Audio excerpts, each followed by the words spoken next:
তিনি মিটিংয়ে ব্যস্ত থাকায় সচিব মহোদয়ের প্রতি আমাদেরকে নির্দেশনা দেন। আমরা সচিব মহোদয়ের সাথে সাক্ষাৎ করে আমাদের ভিকটিম পুলিশ পরিবারের সদস্যদের বিষয়ে বিস্তারিত বলি।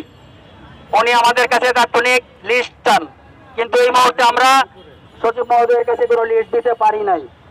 তারপর উনি আমাদের কাছ থেকে আগামীকালকে বন্ধ, মঙ্গলবার এবং বুধবার এই 2 দিনের সময় চেয়েছেন। এই 2 দিনের মধ্যে উনি পুলিশ হেডকোয়ার্টার থেকে লিস্ট কালেকশন করে আমাদের বিষয়ে আগামী বৃহস্পতিবার ওনার সিদ্ধান্ত জানাবেন। আমরা সেই পর্যন্ত অপেক্ষায় থাকব।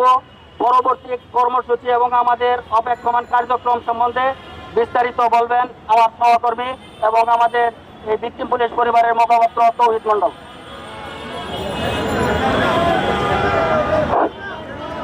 আমাদের আপনারা একটু শুনেন আমার কথা। যেহেতু আমরা আমাদের যাওয়ার কোনো জায়গা নাই, আমরা যারা ভিকটিম পুলিশ, যারা জুলাই বিপ্লবের আগে চাকরিচ্যুত, আমাদের যাওয়ার কোনো জায়গা নাই। আমরা শুধু অসহায়ের মতো দাঁড়ে দাঁড়ে ঘুরে বেড়াচ্ছি।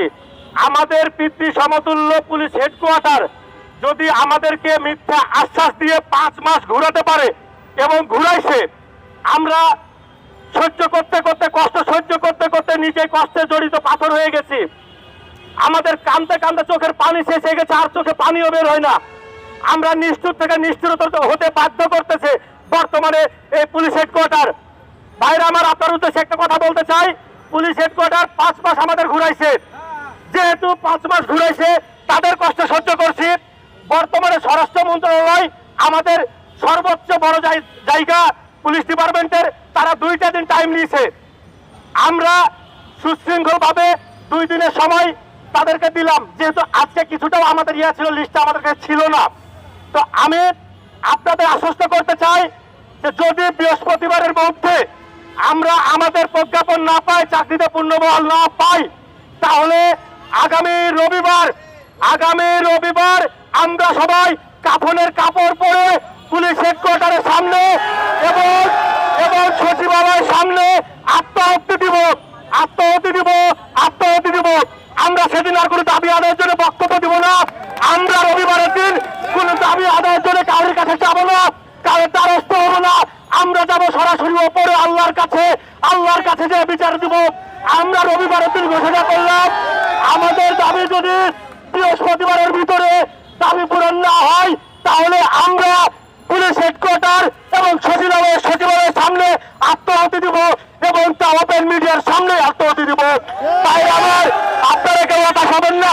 এবং আমি পুলিশ প্রশাসন, আমার সাবেক প্রশাসন পুলিশ ভাইদের উদ্দেশ্যে বলতে চাই, স্বার্থের উদ্দেশ্যে বলতে চাই, যারা আমরা নেতৃত্ব দিচ্ছি কিংবা যারা ভিকটিম পুলিশ সদস্য আছে, তাদের যেন এই রবিবার পর্যন্ত কোনো ক্ষতি না হয়, তাদের কোনো হয়রানি না করা হয়। যদি কোনো প্রকারের হুমকি কিংবা হয়রানির শিকার আমরা হই, আমার ভিকটিম হয়, তাহলে তার জবাব খুব কঠিন ভাবে দেওয়া হবে। আমরা আপনাদের প্রত্যেকটা আদেশ, প্রত্যেকটা নির্দেশ এখন ভাবে পালন করে যাচ্ছি। আপনারা স্যার বলেছেন আমরা রাস্তায় যাইনি, আপনারা বলেছেন প্রতিনিধির সাথে দেখা করবেন, আমরা মেনে নিয়েছি। কিন্তু বাবার অবৈধ সন্তান আছে, বাবার অবৈধ সন্তান হতে বাধ্য করবেন না। স্যার, আপনাদের জোর করে বলতে চাই, রবিবারের দিন কোন বাধা, কোন বিভক্তি, কোন নির্দেশনা আমরা মানবো না। আমরা সেদিনকে আমাদের দাবি আদায় অটল থাকবো। বাইরে আমার, আপনারা যে যার মতো এই স্থান ত্যাগ করবো এবং রবিবারের দিন অবশ্যই টাকা যদি নাও থাকে, আপনারা ধার করে হলেও কাফনের কাপড় কিনে নিয়ে আসবেন, যেন আপনার বাড়িতে ডাকা হয়। আগামী রবিবার সকাল 9টার মধ্যে সচিবালয়ে আমাদের দাবি যদি বৃহস্পতিবারের মধ্যে পূর্ণ না হয়, আমরা যেহেতু হেডকোয়ার্টারকে এত 5 মাস সময় দিছি, আমরা 3-4টা দিন 2টা দিন আমরা কার্যক্রম এখন সচিবালয়ে করব। যদি না হয় রবিবারের দিন অবশ্যই কাফনের কাপড় নিয়ে আসবেন, আমরা এই মুখ আর কাউরে দেখাবো না ইনশাল্লাহ। ধন্যবাদ। আবারও বলতে চাই, আমার ভিকটিম পুলিশ পরিবারের উপরে কোনো প্রকার হুমকি এবং আঘাত যেন না আসে, সেই